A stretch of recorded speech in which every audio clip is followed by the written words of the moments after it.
Ela chega ao encontro convencida de que tudo está decidido antes de se sentar. Não precisa dizer em voz alta, mas dá como certo. Ele deveria se sentir sortudo pela presença dela. O jantar, o ambiente, até a atenção. Tudo faz parte de uma troca que, em sua mente, já está encerrada. Enquanto revisa o menu, não pensa em conhecê-lo, mas em escolher bem. Não por gosto, mas por valor. A conversa é superficial, interrompida por olhares ao telefone, como se o tempo dele não tivesse importância real. Então ocorre algo que não se encaixa no roteiro. Quando chega a conta, ele propõe dividi-la. Não o faz com ironia nem com provocação. Diz com naturalidade, como quem assume que dois adultos compartilham uma experiência. Nesse instante, a atmosfera muda. Ela fica em silêncio por alguns segundos, como se não tivesse ouvido bem. Depois, sua expressão endurece. Não é apenas surpresa, é ofensa. Para ela, essa proposta não é uma questão de dinheiro, mas uma ameaça direta à imagem que tem de si mesma. Ela responde com uma frase que repetiu muitas vezes, quase como um mantra decorado. Insinua que um homem de verdade nunca permitiria algo assim. Ele não levanta a voz, não se justifica. Simplesmente devolve a frase com calma, deixando claro que assumir sem perguntar também diz muito sobre uma pessoa. Não há gritos, não há cena, apenas uma decisão silenciosa. Ele se levanta, deixa a sua parte e vai embora. Para ela, esse gesto é incompreensível. Não porque a tenha deixado sozinha, mas porque ele não tentou consertar as coisas. Não pediu desculpas, não negociou, não tentou recuperar a aprovação dela. Esse é o verdadeiro golpe. Seu modelo mental se quebra, porque ela enfrenta algo que não esperava.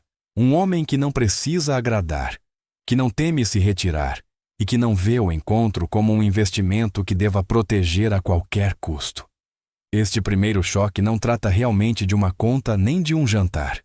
Trata de expectativas, da crença de que alguém deve demonstrar seu valor à base de concessões. Quando essa crença encontra limites claros, a reação costuma ser desproporcional. E este é apenas o começo de uma cadeia de situações onde essa mentalidade começa a falhar repetidamente. O que ocorreu nesse encontro não é um caso isolado, mas o reflexo de uma mentalidade cada vez mais comum. Muitas mulheres chegam aos encontros com uma ideia fixa. Acreditam que seu valor é evidente e que não precisa de demonstração.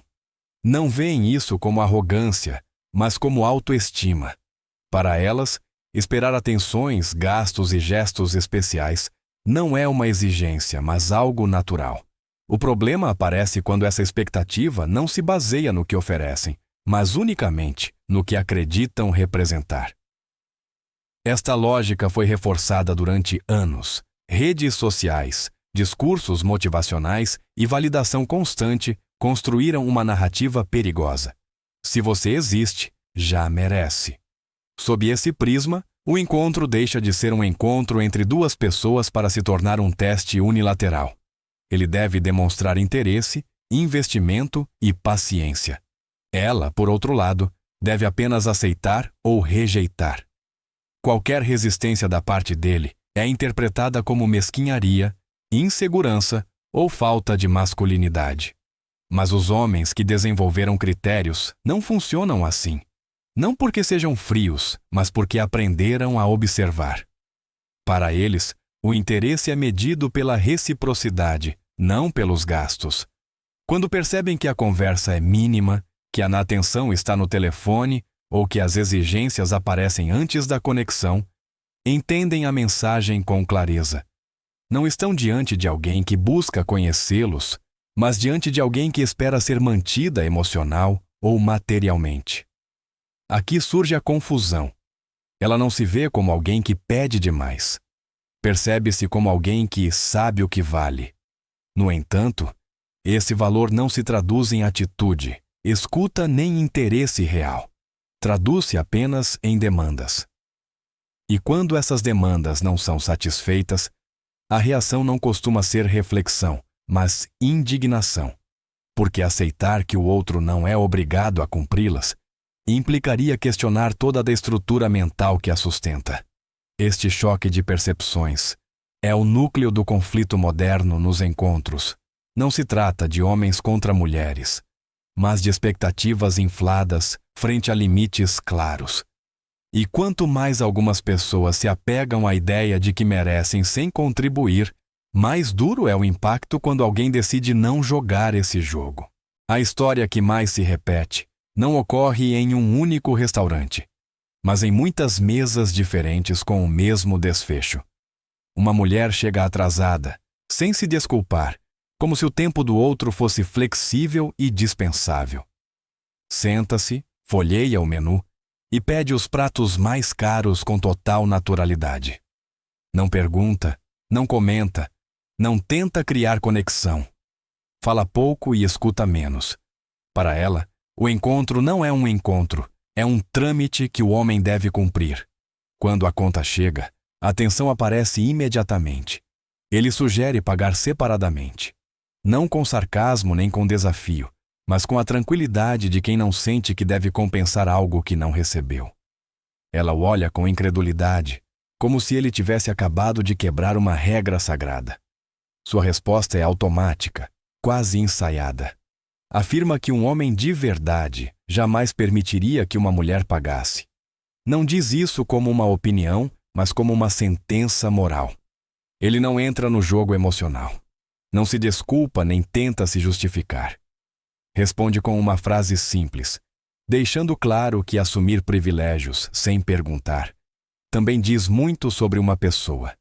Essa calma é o que mais a desconcerta. Esperava discussão, insistência, talvez culpa. Em vez disso, recebe algo muito mais perturbador: indiferença.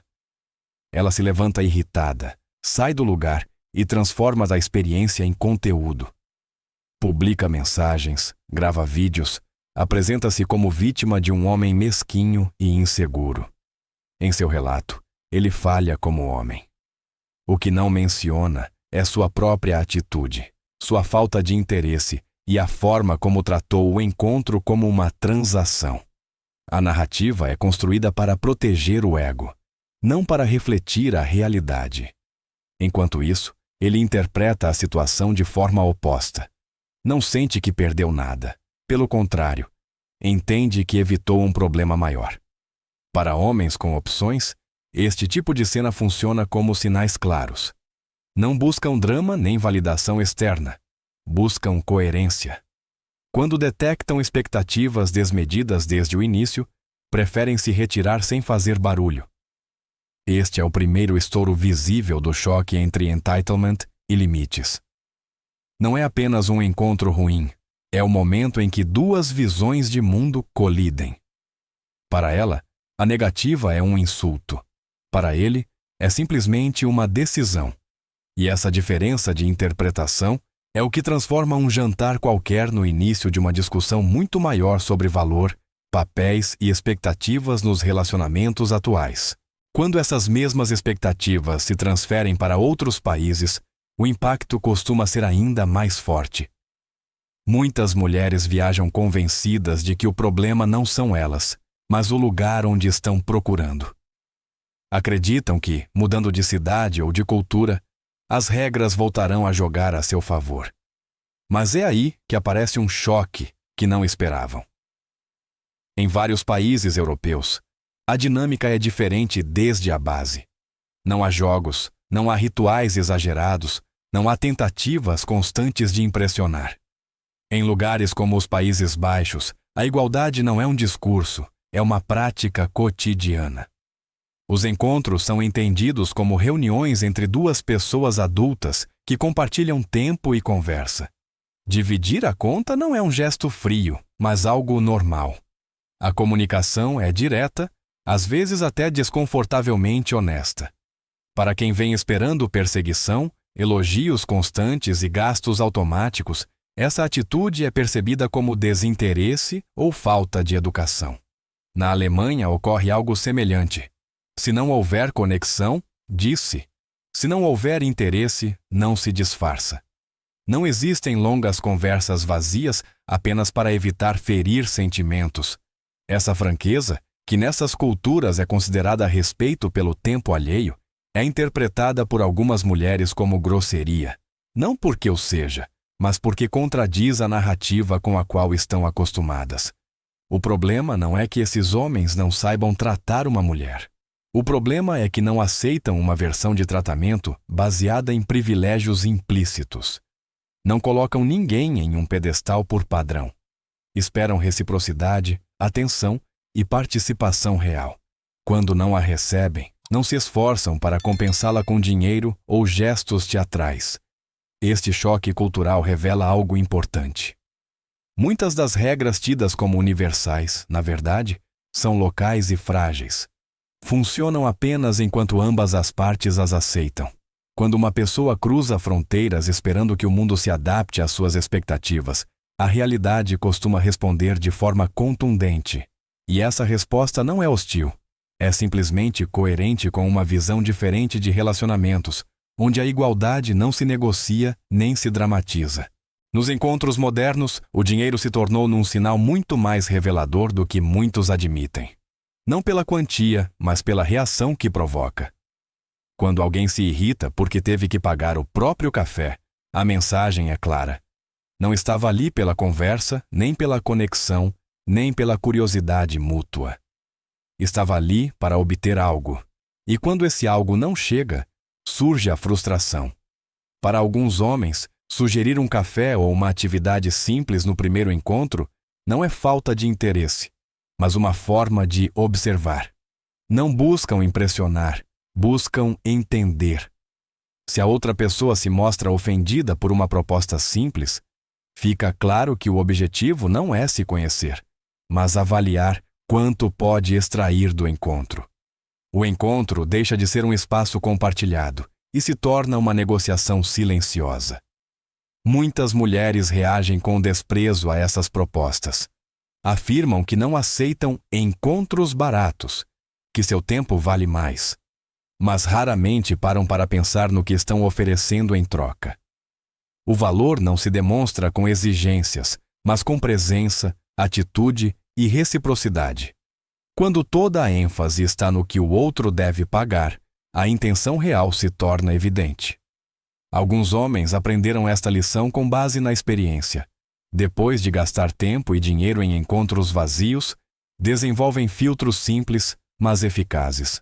Propõem algo acessível, observam a reação e tomam nota. Se houver interesse genuíno, a conexão flui sem necessidade de grandes investimentos. Se houver rejeição imediata, a decisão também se torna simples. Essa abordagem não trata de economizar dinheiro, mas de evitar enganos. Porque quem busca um relacionamento não mede o valor do outro pela fatura. Mede a qualidade da troca. Quando uma pessoa condiciona seu interesse à quantia gasta, está deixando claro que não busca um parceiro, mas um patrocinador. E esse tipo de expectativa costuma se manifestar muito cedo. Assim, o dinheiro deixa de ser o centro do problema e se torna uma ferramenta de clareza. Não define quem vale mais, mas revela quem está disposto a compartilhar e quem só está disposto a receber. Nesse momento, o encontro cumpre sua verdadeira função: mostrar quem está ali pelas razões certas e quem não está. Em muitos casos, o problema não começa no encontro, mas muito antes, na forma como algumas pessoas se apresentam ao mundo. As redes sociais se tornaram uma vitrine permanente. E nem tudo aqui não dá. O que se mostra ali atrai o tipo de relacionamento que se diz buscar.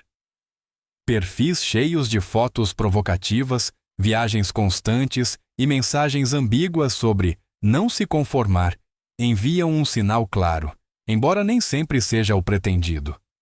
Muitos homens interpretam essas imagens com rapidez, não porque julguem a aparência, mas porque entendem a mensagem implícita. Quando toda a identidade gira em torno da atenção, da validação e do consumo, é lógico atrair quem busca exatamente isso. Depois vem a surpresa. Perguntam-se por que só conhecem homens interessados no superficial, no rápido, no passageiro. A resposta costuma estar em como se anunciaram. O problema se agrava quando essa imagem online contradiz o que se espera pessoalmente. Publica-se como se fosse inacessível e exigente, mas espera-se que o outro faça um esforço constante para demonstrar valor. Essa incoerência cria fricção desde o primeiro momento. O homem sente que está interagindo com um personagem, não com uma pessoa real. Além disso, muitos encontros são vividos já pensando em como serão contados depois. Cada gesto é avaliado por seu potencial para se tornar história, vídeo ou publicação. A conexão perde espontaneidade. Não há presença plena, porque a mente está ocupada em construir uma narrativa externa. Para quem busca algo autêntico, isso é exaustivo. Quando a autoapresentação se torna marketing, o resultado é previsível. Atrai-se atenção, mas não compromisso. Geram-se expectativas, mas não profundidade. E então chega a frustração, porque a realidade não coincide com o discurso. Não é que faltem homens de qualidade, é que esses homens costumam evitar quem parece mais interessado em ser visto do que em compartilhar. A imagem online não é inócua, funciona como um filtro constante. Define que tipo de pessoas se aproximam e quais se afastam. Quando alguém não entende essa dinâmica, acaba preso em um ciclo de encontros fracassados, convencido de que o problema está fora, quando na verdade começou com a forma como decidiu se mostrar ao mundo. Para muitas mulheres, a solução parece simples: mudar de país. Se os encontros não funcionam aqui, funcionarão em outro lugar. Essa ideia tornou-se cada vez mais popular, alimentada por vídeos, relatos idealizados e comparações superficiais. Constrói-se a fantasia de que em outros países os homens serão mais atenciosos, mais generosos, mais impressionáveis. Mas essa fantasia raramente sobrevive ao primeiro contato com a realidade. Quando chegam ao exterior, o choque é imediato. Os homens não reagem como esperado. Não há perseguição constante nem adoração automática. Em muitos casos, nem sequer há interesse inicial. E isso é profundamente desconcertante. A explicação rápida volta a aparecer. São frios, não sabem paquerar, não sabem tratar uma mulher. No entanto, a verdadeira razão costuma ser muito mais simples e muito mais incômoda. Em outros países, os homens não comparam uma visitante estrangeira a um ideal abstrato, mas as mulheres que têm ao seu redor. E essas mulheres, em muitos casos, trazem coisas concretas para um relacionamento. Participam, cuidam, escutam, constroem. Não esperam ser colocadas em um pedestal apenas por existirem. Quando uma estrangeira chega esperando privilégios sem oferecer o mesmo, fica em desvantagem imediata. Este é o momento em que a fantasia se quebra. A ideia de ser exótica ou especial perde força quando deixa de ser única. De repente, descobre-se que o passaporte não agrega valor por si só. Que o idioma, o sotaque ou a procedência não compensam a falta de conexão real. E quando isso ocorre, surge a frustração. Não porque o mercado seja injusto, mas porque não responde a expectativas infladas. Algumas tentam se adaptar, mas muitas preferem culpar o ambiente. Dizem que esses homens apenas preferem as mulheres de seu país, que são tradicionais em excesso ou que não entendem a mentalidade moderna. O que não se questiona é a própria postura. Não se pergunta o que se está oferecendo, nem por que o interesse não aparece. Este colapso da fantasia é um dos momentos mais reveladores do processo, porque demonstra que o problema não era geográfico, mas estrutural. Mudar de cenário não muda as regras básicas da atração. O valor não reinicia ao cruzar uma fronteira. Mantém-se. E quando essa verdade se torna evidente, a narrativa de culpa externa começa a ficar sem argumentos. Quando a fantasia desmorona e as expectativas não são cumpridas, aparece um mecanismo quase automático: buscar culpados externos. Não é uma reação consciente, mas um reflexo aprendido. Se os encontros não funcionam, O problema não pode ser a atitude, nem as exigências, nem a forma de se relacionar. Deve ser o ambiente. Os homens desta cidade são frios. Neste país, são mesquinhos. Nesta cultura, não sabem valorizar uma mulher. Este padrão se repete com uma regularidade surpreendente. Cada experiência negativa é interpretada como uma confirmação de que algo está errado fora, nunca dentro. Muda-se o cenário, muda-se o argumento, mas o resultado é o mesmo. A frustração se acumula e, em vez de gerar reflexão, reforça a sensação de injustiça. Quanto mais se evita a autocrítica, mais sólida se torna a narrativa do reproche. O problema dessa abordagem é que ela bloqueia qualquer possibilidade de melhora. Se tudo é culpa dos outros, não há nada para ajustar. Não há perguntas incômodas para se fazer, nem comportamentos para revisar. Constrói-se uma identidade baseada na vitimização, onde cada rejeição confirma uma história prévia. Eu estou bem. O mundo está errado. Esta lógica pode proteger o ego a curto prazo, mas garante a estagnação a longo prazo. Muitos homens detectam esse padrão rapidamente, não porque analisem cada palavra, mas porque sentem isso na atitude. Quando alguém fala constantemente de más experiências sem assumir nenhuma responsabilidade, envia uma mensagem clara. Qualquer conflito futuro também será culpa do outro. Para quem busca relacionamentos estáveis, esse sinal é suficiente para se retirar sem dar explicações. Além disso, o reproche constante gera um desgaste emocional evidente. Cada encontro é vivido na defensiva, esperando decepção. Cada gesto neutro é interpretado como uma ofensa potencial. A conexão se torna impossível porque não há mais abertura, apenas desconfiança. O que começou como uma estratégia de proteção acaba se tornando uma barreira. Este refúgio do reproche pode parecer confortável, mas é uma armadilha. Impede de ver padrões, aprender com os erros e ajustar expectativas. Enquanto a responsabilidade for sempre projetada para fora, o resultado não mudará. E essa é uma das razões mais profundas pelas quais muitas histórias se repetem, independentemente do lugar, da pessoa ou do contexto. Para entender por que muitos homens desaparecem sem longas explicações, é necessário observar o ponto de vista deles. Os homens que construíram estabilidade, disciplina e propósito não buscam conflito nem validação constante. Valoram a paz acima da aprovação. Por isso, quando detectam sinais de exigência, drama ou desequilíbrio desde o início, não sentem a necessidade de discutir. Simplesmente se retiram.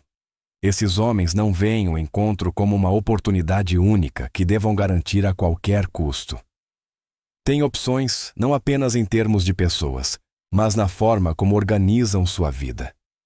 Seu tempo é dividido entre trabalho, projetos e relacionamentos que trazem algo real. Quando uma interação começa a parecer um fardo, a decisão de ir embora é lógica, não emocional. Visto de fora, essa retirada é muitas vezes interpretada como frieza ou falta de interesse. Mas, na verdade, é uma forma de coerência. Eles observam pequenos detalhes. Como se fala do passado, como se reage a limites simples, como as expectativas são geridas. Não precisam de grandes conflitos para decidir. Um único sinal repetido é suficiente. Além disso, esses homens aprenderam que tentar explicar suas decisões raramente adianta. A explicação costuma se tornar discussão, a discussão em reproche e o reproche em desgaste desnecessário. Por isso, optam por uma comunicação mínima ou direta. Não prometem, não negociam e não buscam convencer. Quando dizem não, dizem-no com clareza ou com silêncio. Essa atitude desconcerta quem está acostumada a perseguidores. Esperavam insistência, mensagens longas ou tentativas de reconciliação. Em vez disso, recebem distância. Essa distância é sentida como rejeição pessoal, quando na verdade é uma decisão prática. Não é que o homem se ache superior, é que ele não vê motivos para ficar. Entender este padrão muda completamente a leitura de muitos encontros fracassados. Não se trata de homens incapazes de se comprometer, mas de homens que selecionam com cuidado. Não vão embora porque não valorizam a outra pessoa, mas porque valorizam demasiado. Com o tempo, muitos homens desenvolveram métodos simples para evitar mal-entendidos desde o início. Não se trata de jogos nem de manipulações, mas de pequenos testes cotidianos que permitem observar reações reais. A primeira costuma ser a proposta de algo simples: um café, um passeio, uma atividade sem custo. Não porque não possam pagar mais, mas porque querem ver o que acontece quando o dinheiro deixa de ser o centro. A reação a essa proposta diz muito. Se surge o desdém, a zombaria ou a rejeição imediata, a mensagem é clara. O interesse não estava na pessoa, mas no investimento. Por outro lado, quando há disposição, curiosidade e conversa fluida, abre-se a porta para algo mais. Esses testes não visam punir ninguém, mas filtrar expectativas incompatíveis antes que o vínculo avance. Outro sinal importante é a atitude diante da ideia de compartilhar. Dividir uma conta, colaborar em um plano ou propor alternativas revela como alguém entende a reciprocidade. Quem se ofende por esses gestos costuma ter uma visão muito rígida dos papéis, onde um dá e o outro recebe. Para homens que buscam uma parceira e não uma dependência, essa rigidez é um aviso precoce. Também se observa como os limites são lidados. Um não, dito com calma, uma preferência expressada sem drama, uma decisão firme. As pessoas que reagem com respeito mostram maturidade. As que respondem com pressão, vitimismo ou reproches deixam transparecer conflitos futuros. Não é preciso chegar a uma discussão aberta para notar essas diferenças. Esses testes silenciosos funcionam porque se baseiam em comportamentos espontâneos, não em discursos preparados. Ninguém consegue fingir naturalidade quando se sente contrariada. Por isso, muitos homens confiam mais nessas pequenas situações do que em longas conversas sobre intenções. Preferem observar ações. No final, esses testes não determinam o valor de ninguém. Apenas esclarecem compatibilidades. Ajudam a distinguir entre quem busca compartilhar e quem espera receber.